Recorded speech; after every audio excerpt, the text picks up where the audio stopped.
علامات اسم کا کیا مطلب ہے؟ یعنی ایسے کچھ علامات ہوتی ہیں نا، کچھ نشانیاں ہوتی ہیں جس سے آپ ایک اسم کی پہچان کر سکیں کہ یہ مثال کے طور پر یہ اسم ہے، یہ مثال کے طور پر یہ فعل ہے، مثال کے طور پر یہ حرف ہے، اس سے آپ کو ایک چیز کی وہ پہچان ہوگی، ٹھیک ہے نا، اس کو علامات اسم کہا جاتا ہے۔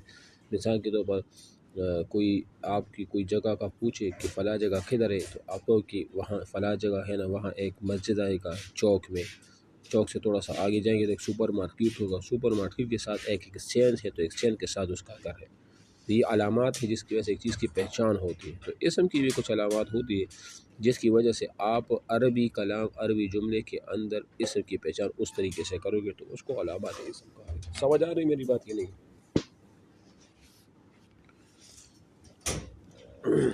اچھا جی، اب ہے نمبر ایک علامت جو ہے نا، وہ ہے الف لام، یعنی کسی لفظ پر جب الف لام داخل ہو جائے تو وہ بھی اسم ہوگا، یا حرف جر اس کی شروع میں، یا حروف جارہ۔ یہ جب آپ پڑھیں گے نا، حروف جارہ کل 7 ہیں، اس کو شعر میں جمع کیا گیا ہے، جیسے با تا کاف لام واو منذ مسخلا رب حاشا من عدا فی عن علا حتی الا، یہ 17 حروف جارہ ہیں۔ یہ جس اسم پر بھی داخل ہو جائے نا، یعنی ایک اسم سے پہلے، ایک لفظ سے پہلے آ جائے تو وہ لفظ کیا ہوگا؟ وہ اسم ہی ہوگا۔ اسم کے بغیر یہ کسی پر نہ فعل پر داخل ہوتا ہے اور نہ حرف پر داخل ہوتا ہے، ٹھیک ہے۔ اب جیسے الف لام جس پر داخل ہو، ہم نے کہا الف لام، جیسے الحمد، الحمد اسم ہے، کیوں اسم ہے؟ الحمد اسم ہے، کیا ہے؟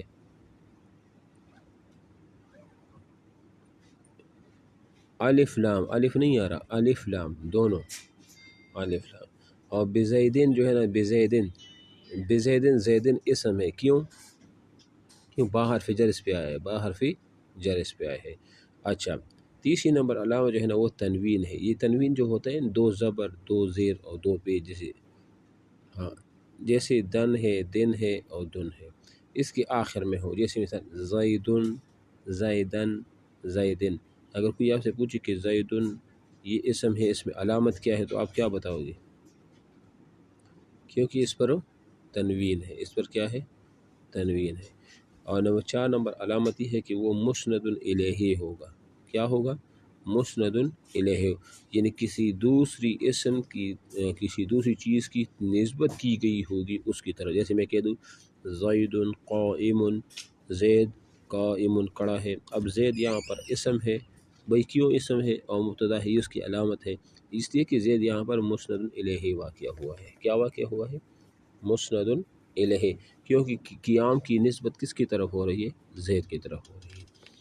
5ویں نمبر جو علامت ہے اسم کی وہ ہے مضاف، یعنی ایک لفظ جب دوسری لفظ کی طرف مضاف ہوگا تو پہلا والا وہ علامت کس چیز کی ہوگی؟ جو مضاف ہوگا وہ اسم کی ہوگی۔ جیسے مثال میں کہہ دوں، جیسے غلام زید، زید کا غلام۔ اب غلام اسم ہے، کیوں اسم ہے؟ اگر آپ سے انٹرویو میں سوال پوچھا جائے تو آپ کہو گے کہ سر یہ مضاف ہے، اور مضاف ہونا اسم کی علامت ہے، لہذا یہ کیا ہو گیا؟ یہ اسم ہے، ٹھیک ہے۔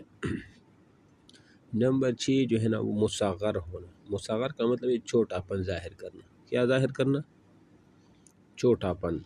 جیسے ہم کہتے ہیں نا پہاڑ، پہاڑی، پہاڑ، پہاڑی، تو پہاڑی کیا ہوتا ہے؟ جو چھوٹا سا پہاڑ ہوتا ہے نا، اور پہاڑ بڑا پہاڑ۔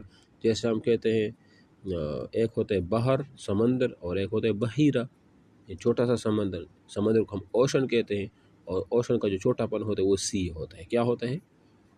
سی ہوتا ہے، ٹھیک ہے۔ تو یہ ہو گیا۔ یا مثال کے طور پر مصغر کی مثال، جیسے انہوں نے قریشن، قریش جو ہے نا یہ بھی ایک مصغر ہے، کیونکہ یہ فعیل کی وزن پر ہے۔ اور رجیل، رجیل کسی کہتے ہیں؟ ایک رجل ہوتا ہے آدمی، اور ایک رجیل چھوٹا آدمی۔ کبھی آپ لوگوں نے دیکھا ہوگا مرد عورتوں میں ایسے ہوتے ہیں نا، وہ جو چھوٹے چھوٹے ہوتے ہیں، قد کی بہت چھوٹے سے ہوتے ہیں، تو اس کو رجیل کہا جاتا ہے، تو اس کو ہم مصغر کہتے ہیں۔ تو مصغر کا مطلب کیا ہوا؟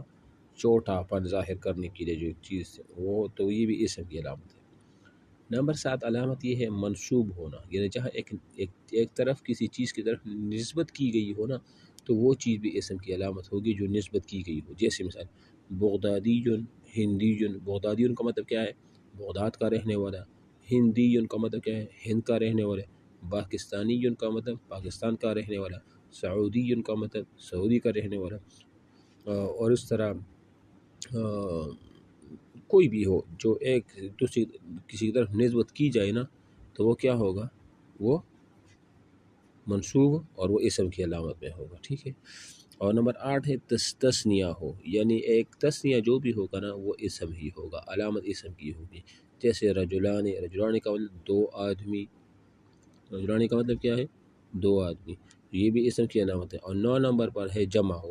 جہاں جمع ہو تو یہ جمع ہونا بھی اسم کی علامت. جیسے میں کہہ دوں رجال، بہت سی آدمی، بہت سے آدمی لوگ، تو اس کو کیا کہا جائے گا؟ رجال، رجل کی جمع ہے تو یہ بھی اسم کی علامت ہے. اور نمبر 10 جو ہے نا موصوف ہو، یعنی موصوف کا مطلب کیا ہے؟ جس کی صفت بیان کی گئی ہو. جیسے مثال میں کہہ دوں رجل کریم، ایسا آدمی جو کہ کریم ہے، نیک بخت ہے، سعادت مند ہے، معزز ہے. تو یہاں رجل کیا ہے؟ اسم ہے، اس لیے کہ اس کی یہ موصوف ہے اور اس کی صفت بیان کی گئی ہے. اور 11 نمبر ہے تائے متحرک اس سے ملی ہو، آخر میں ایک تا ملا ہو. یعنی تا متحرک کا مطلب یہ ہوتا ہے جو حالت وقف میں ہاں سے بھی بدل جاتی ہے. جیسے ضاربۃ، ضاربۃ متحرک ہو جس کو پڑھا جائے، ضاربۃ یعنی مارنے والی عورت.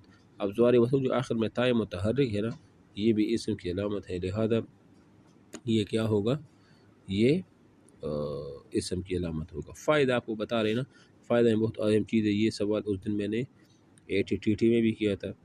میں نے کہا کہ فعل تثنیہ ہوتا ہے کہ نہیں؟ انہوں نے کہا ہوتا ہے سر. جیسے کہا کہ جیسے فعلا، فعلو جمع بھی ہوتا ہے. میں نے کہا فعل کبھی بھی نہ تثنیہ ہوتا ہے اور کبھی بھی جمع نہیں ہوتا ہے، بلکہ فاعل کے اعتبار سے وہ جمع تثنیہ تو ہو. مثال آپ ہے نا، آپ گھر میں کام کر رہی ہو تو اگر آپ کے ساتھ ایک اور بھی ہو گیا، مثال 2 بندے کام کر رہے، 3 بندے کام کر رہے، تو کام تو ایک ہی ہوتا ہے نا. کرنے والے کتنے ہوتے ہیں؟ 1، 2 یا 3 ہوتے ہیں. کام ایک ہی ہوتا ہے، کرنے والے زیادہ ہوتے ہیں. ٹھیک ہے. تو فعل کبھی بھی تثنیہ جمع نہیں ہوتا، فاعل کے اعتبار سے ہوتا ہے. تو یہ فائدہ جو لکھا ہے نا کہ واضح ہو کہ فعل تثنیہ یا جمع نہیں ہوتا، اور فعل کی جو صیغے تثنیہ و جمع کہلاتے ہیں وہ فاعل کے اعتبار سے ہے. جیسے فعلا یا فعلان، ان 2 مردوں نے کیا، وہ 2 مرد کرتے ہیں. ایسے ہی فعلو یا فعلونا، ان سب مردوں نے کیا، وہ سب مرد کرتے ہیں. تو یہاں کام ایک ہے لیکن اس کی کرنے والے جو ہے نا وہ زیادہ ہے. ٹھیک ہے نا. اس کے بعد 9 نمبر پر ہے علامات فعل. پڑھوں یہ؟ چلو ٹھیک ہے.